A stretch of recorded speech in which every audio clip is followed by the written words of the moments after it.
On busy Thursday at his office at the Parliament building, we meet the majority leader of the National Assembly and Garissa Township MP Aden Duale to talk about his second term in office, the alleged supremacy battle between him and the Garissa Governor Ali Korane, the political turmoil in Wajir County, and whether the people of northern Kenya should support the Raila-led referendum push. Morning, Kulan Post. They say all politics is local, and that's where we started from. Always very good. Since it is his second term as the Garissa Township MP, how is he faring? The people of Garissa Township are great people. They have elected me 3 times on 3 different political parties. They elected me in 2007 under ODM, 2013 under URP, 2017 under Jubilee Party. So they elected me because of my track record. I mean, Garissa Town, before I became a member of Parliament, had only 2 kilometers of tarmac road. Today it has 67 kilometers. It had 3 secondary schools. Today it has got over both private and public secondary schools are 34. It has over 60 primary schools. It has a university. It has upgraded MTC. It has a National Polytechnic. So if you look at bursary, there are thousands, I think over 20,000 kids either working or in universities. There are over 15 medical doctors I have trained through scholarships. And because I come from a very cosmopolitan town, there's equity in that constituency.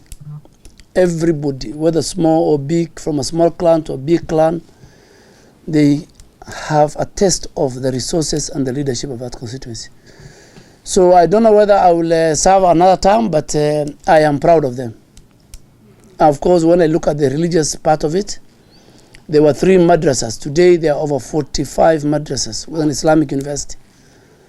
So all this was achieved because of the collaboration I had with the professionals, the local elders, the women, the youth, the religious leaders, and of course with the national government. Duale was among the leaders who openly endorsed and campaigned for the Ali Korane in the 2017 elections in Garissa.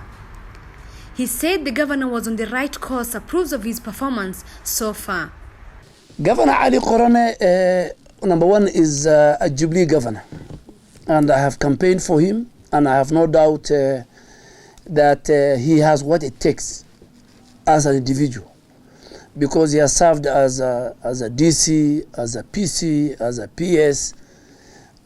So he has experience, he has the qualification. And number 2 is only 1 year. So he's just now putting the systems in place. But I'm sure with the support of everybody, the County Assembly of Garissa, the members of Parliament of Garissa County, the business community, all of us together, it is not only Ali Korane to achieve. Ali Korane is just the captain of the ship. So the crew and the passengers must play their role. But I am sure if Governor Korane wants to win the next election, he has no choice. He has to deliver. You know, in the Somali community we say, you either elect experience and qualification, or you elect what the person has done. So Ali Korane was elected based on the experience and the qualifications he had. But come the next general election, the experience and the qualifications will not count. What will count is what have you delivered the last 5 years when you were given the opportunity.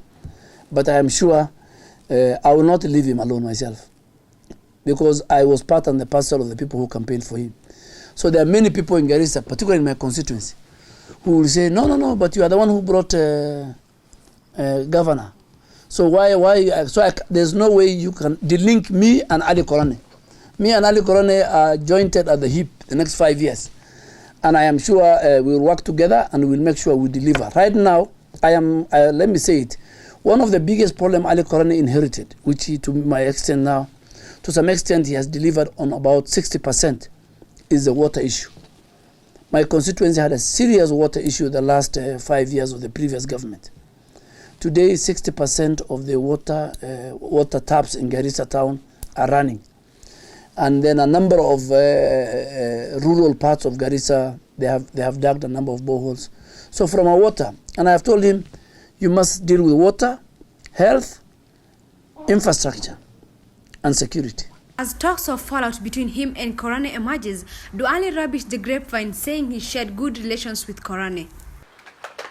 He similarly downplayed the allegations of supremacy battle between him and the governor, who he said was not interested in his position, nor does he have ambition to become governor in Garissa. You know, there's something that people discuss when we call it Gumsom Tahani. Not that withstanding. He is my governor. I played a big role in forming this government, and I told you we are jointed at the hip, so there's no way you can differentiate between me and Governor Ali Korane. I don't want to become a governor, so where's the supremacy battle?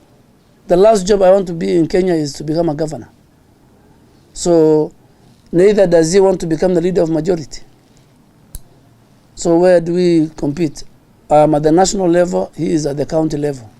Following the shooting of former Garissa County CEC for Finance on August, where Korane was chiefly identified as suspect, section of elders in Garissa held a press conference to warn Duale from meddling in the case. Those are elders, and those are brokers. And even when they spoke that time, I didn't issue. So even now, I don't want to talk to brokers. You know, it's good I reply to a very substantive statement by either the governor or by somebody else. You know, there are people who will insult others just because they want some few coins from Honorable Duale. So the same goes for the governor, the same goes for any member of parliament. And when I went to Bura, I'm sure you have my clip, I said, if you want to go and get something from the pocket of the governor or from the pocket of the leader of majority, do not use the name of the other leader. So those are people, we call them handout seekers in our constituencies. As the highest ranking political leader from northern Kenya, we asked if he tried to push for a handshake in Wajir County, where the political tension is high. Despite what is going on in the court, we are one community in Wajir. And I'll still urge that as we wait for the due process of law to take place, we should not divide our community based on the political positions we aspire to. So when I meet the factions of the governor, His Excellency Mahmoud Abdi, until even Monday, I tell him, my friend, despite the court case, it's your business to unite the people. When I meet my former colleague and good friend Wajir, the former governor, I tell him, no, you don't know even whether we'll reach that petition, so you must always make sure. We should not make competition and turn it into enmity. As the political leaders from mainly ODM party gang up to push for a referendum, Duale said constitutional amendment is not a priority to the people from pastoral counties. As a leader of Northeastern, as the chairman of Northeastern members of parliament, we will not participate, we will not discuss a referendum if we don't know the referendum questions. And number one, we have even given a minimum, irreducible minimum. If the referendum will be about reducing constituencies, not only Northeastern, the whole of the pastoralist MPs, we are 105, and I'm their patron, we will not agree. Merging of counties, we will not agree. Referendum come on your ODM, we will have our own referendum.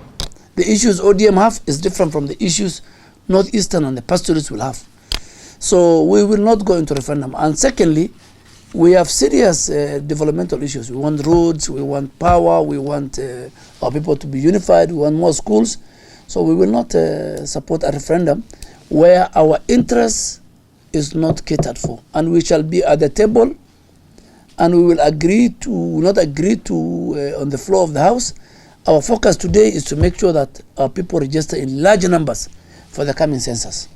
Reporting for Kulan Post, I'm Hibaq.